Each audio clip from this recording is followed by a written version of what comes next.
মহানবী হজরত মুহাম্মদ সাল্লাল্লাহু আলাইহি ওয়াসাল্লাম ঘুমানোর পূর্বে এই দোয়াটি পাঠ করতেন।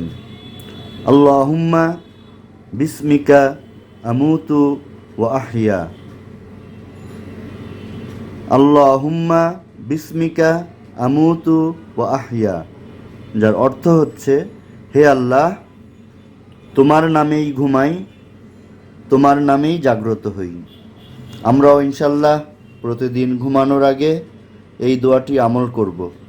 ঘুম থেকে জেগে এই দোয়াটি পড়তেন। আলহামদুলিল্লাহিল্লাযী আহইয়ানা বা'দামা আমাতানা ওয়া ইলাইহিন নুশুর, যার অর্থ হচ্ছে, সকল প্রশংসা আল্লাহ তাআলার, যিনি মৃত্যুর পর পুনরায় আমাদের জীবন দান করেন, তার কাছেই সকলকে ফিরে যেতে হবে।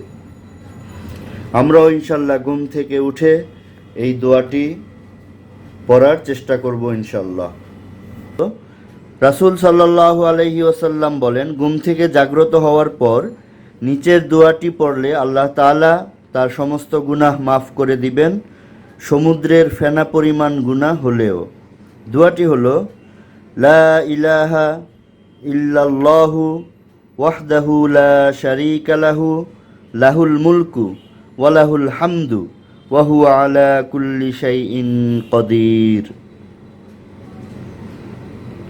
যার অর্থ হচ্ছে, এক আল্লাহ তাআলা ব্যতীত অন্য কোনো মাবুদ নেই, তিনি এক, তার কোনো শরিক নেই বা অংশীদার নেই, রাজত্ব তারই এবং সকল প্রশংসা তারই জন্য, তিনি সকল কিছুর উপর ক্ষমতাবান। যেহেতু আমরা ঘুমের পরে নতুন একটি জীবন পাই, তাই আল্লাহর প্রশংসায় আমাদেরকে এই শুকরিয়া জ্ঞাপক দোয়া অবশ্যই পড়া উচিত। সবাই ভালো থাকবেন, সবাই সবার জন্য দোয়া করবেন। আসসালামু আলাইকুম ওয়া রাহমাতুল্লাহ।